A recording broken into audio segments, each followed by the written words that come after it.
చంద్రబాబు గారు ఒక మాట అన్నారు సార్, 500 కోట్లతో రిషికొండ ప్యాలెస్ కట్టారు, దాంతో 2 మెడికల్ కాలేజ్ కట్టారు చంద్రబాబు గారు ఆరోపణ. రిషికొండలో నువ్వు చెప్పి హోటల్ రిసార్ట్ కార్యక్రమం ఏదైతే ఉందో 230 కోట్లు 240 కోట్లు అది పొద్దు విశాఖపట్నానికి నిజంగా ఆనిముత్యంగా ఉంది. అదే చంద్రబాబు నాయుడు యోగా కోసం, యోగా గుర్తుందా, యోగా అనేది గుర్తుందా, ఒక్కరోజు ప్రోగ్రామ్ యోగాకు ఖర్చు పెట్టిందంటే 330 కోట్లు.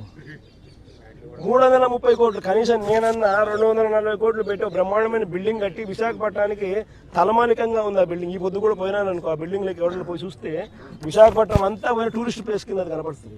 మోడీ గారు వచ్చినాడు అనుకో, లేకపోతే పుతిన్ వచ్చినాడు అనుకో, లేదా రష్యన్ ప్రెసిడెంట్ పుతిన్ వచ్చినాడు అనుకో, ఎక్కడ పెడతారు?